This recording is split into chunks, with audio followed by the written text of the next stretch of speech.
হঠাৎ জ্বর, মাথা ও গায়ে প্রচন্ড ব্যথা, সঙ্গে চোখের পেছনে চাপ, এই উপসর্গগুলো কি আপনাকে কাবু করে দিচ্ছে? হতে পারে আপনি ডেঙ্গুতে আক্রান্ত। তাই দেরি না করে এখনই পরীক্ষা করান। ডেঙ্গু একটি ভাইরাস জনিত রোগ, যা সময় মতো সঠিক যত্ন না নিলে প্রাণঘাতীও হতে পারে। ডেঙ্গুতে প্লাটিলেট কমে যায়, তাই খাদ্যে রাখতে হবে এমন উপাদান যা রক্তের কোষ গঠন ও রোগ প্রতিরোধে সহায়তা করে। আজকের ভিডিওতে আমরা জানবো রক্তে প্লাটিলেট কমে গেলে কি খাবেন আর কি খাবেন না, আর কিভাবে দ্রুত সুস্থ হওয়া সম্ভব। আসসালামু আলাইকুম, আমি নুসরাত তামান্না। আমি ফাংশনাল নিউট্রিশনিস্ট এবং ডায়েট কনসালটেন্ট হিসেবে ইন্টিগ্রেটেড মেডিকেয়ারে কর্মরত আছি। তো চলুন মূল ভিডিওতে যাওয়া যাক। ডেঙ্গুতে সঠিক খাবার মানে শুধু বেঁচে থাকা না, বরং দ্রুত রিকভারি। আপনি আপনার ডায়েটে পেঁপে পাতার রস রাখতে পারেন, এটি প্রাকৃতিকভাবে প্লাটিলেট বাড়ায়। দিনে 2 বার গ্রহণ করতে পারেন 1 চামচ করে।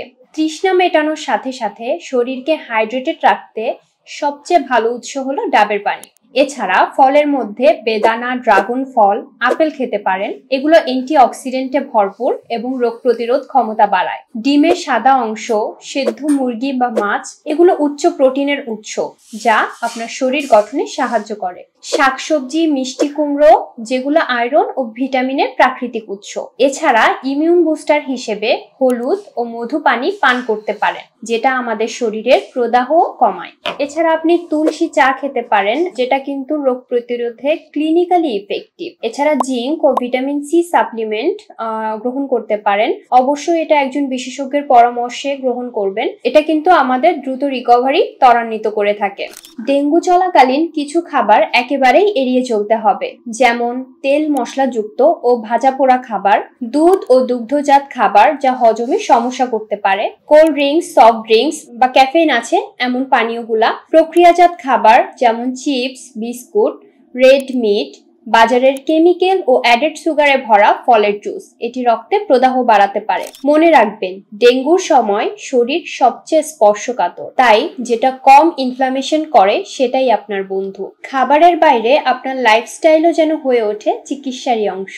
দিনে অন্তত 8 থেকে 10 গ্লাস পানি পান করুন। পর্যাপ্ত ঘুম ও সম্পূর্ণ বিশ্রাম নিন। হালকা স্যুপ বা ব্রত জাতীয় খাবার আপনার ডায়েটে রাখতে পারেন। কোনো ওষুধ নিজের ইচ্ছা মতো খাবেন না। প্রতি 2 দিন পর পর প্লাটিলেট কাউন্ট মনিটর করুন। জ্বর না কমলে ও প্লাটিলেট 50,000-এর নিচে নামলে সঙ্গে সঙ্গে ডাক্তারের পরামর্শ নিন। ডেঙ্গু হলে ভয় নয়, সঠিক খাবার, বিশ্রাম আর ডক্টরের পরামর্শে আপনি হয়ে উঠবেন আগের থেকেও শক্তিশালী। আপনি যদি আমাদের ইউটিউব চ্যানেল থেকে ভিডিওটি দেখে থাকেন তাহলে আমাদের চ্যানেলটি সাবস্ক্রাইব করুন, আর যদি আমাদের ফেসবুক পেজ থেকে দেখে থাকেন তাহলে আমাদের পেজটি ফলো করুন। ভালো লাগলে ভিডিওটি বেশি বেশি করে আপনার আত্মীয় স্বজন, বন্ধু বান্ধবদের মাঝে শেয়ার করুন। আশা করি অনেকেই উপকৃত হবেন। ধন্যবাদ সবাইকে। সবাই ভালো থাকবেন, সুস্থ থাকবেন। আসসালামু আলাইকুম।